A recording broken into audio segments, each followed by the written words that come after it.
جو کوئی جد کو بڑھائے وہ مبارک ہو، وہ شیرنی کی طرح رہتا ہے اور بازو بلکہ سر کے چاند تک کو پھاڑ ڈالتا ہے۔ اور اس نے پہلے حصہ کو اپنے لیے چن لیا، کیونکہ شرع دینے والے کا بکرا وہاں الگ کیا ہوا تھا۔ اور اس نے لوگوں کے سرداروں کے ساتھ آ کر خداوند کے انصاف کو اور اس کے احکام کو جو اسرائیل کے لیے تھے پورا کیا۔ اور دان کے حق میں اس نے کہا، دان اس شیر ببر کا بچہ ہے جو بسن سے کود کر آتا ہے۔ اور نفتالی کے حق میں اس نے کہا، اے نفتالی جو لطف و کرم سے آسودہ اور خداوند کی برکت سے معمور ہے، تو مغرب اور جنوب کا مالک ہو۔ اور آشر کے حق میں اس نے کہا، آشر آس اولاد سے مالا مال ہو، وہ اپنے بھائیوں کا مقبول ہو اور اپنا پاؤں تیل میں ڈبوئے۔ تیرے بینڈے لوہے اور پیتل کے ہوں گے، اور جیسے تیرے دن ویسی ہی تیری قوت ہو۔ اے یسرون، خدا کی مانند اور کوئی نہیں جو تیری مدد کے لیے آسمان پر اور اپنے جاہ و جلال میں افلاک پر سوار ہے۔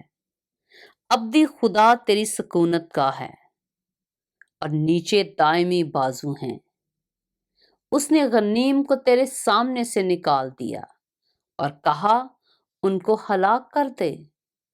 اور اسرائیل سلامتی کے ساتھ یعقوب کا سوتا اکیلا اناج اور مے کے ملک میں بسا ہوا ہے، بلکہ آسمان سے اس پر اوس پڑتی رہتی ہے۔ مبارک ہے تو اے اسرائیل، تو خدا کی بچائی ہوئی قوم ہے، سو کون تیری مانند ہے؟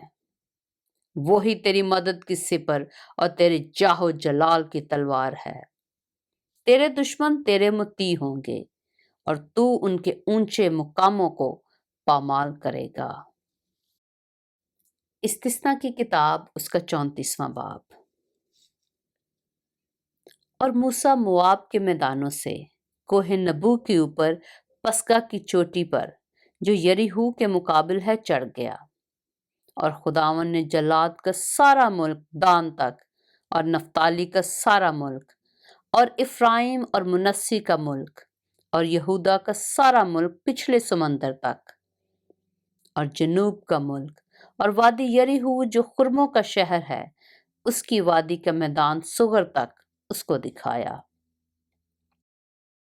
اور خداوند نے اس سے کہا، یہی وہ ملک ہے جس کی بابت میں نے ابراہیم اور اسحاق اور یعقوب سے قسم کھا کر کہا تھا کہ اسے میں تمہاری نسل کو دوں گا۔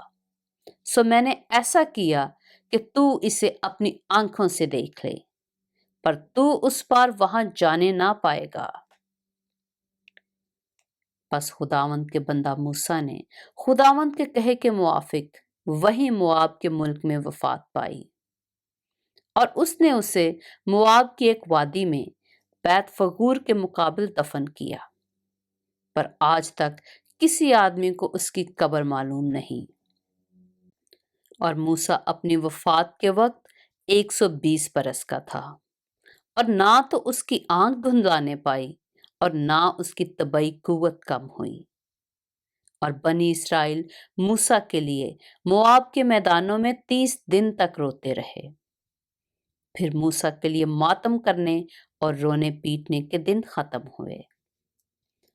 اور نون کا بیٹا یشوع دانائی کی روح سے معمور تھا، کیونکہ موسیٰ نے اپنے ہاتھ اس پر رکھے تھے، اور بنی اسرائیل اس کی بات مانتے رہے، اور جیسا خداوند نے موسیٰ کو حکم دیا تھا انہوں نے ویسا ہی کیا۔ اور اس وقت سے اب تک بنی اسرائیل میں کوئی نبی موسیٰ کی مانند جس سے خدا نے روبرو باتیں کی نہیں اٹھا۔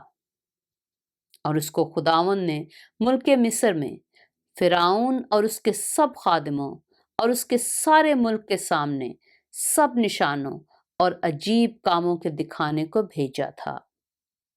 یوں موسیٰ نے سب اسرائیلیوں کے سامنے زور آور ہاتھ اور بڑی ہیبت کے کام کر دکھائے۔ پاک کلام کے پڑھے اور سنے جانے پر خداوند کی برکت ہو۔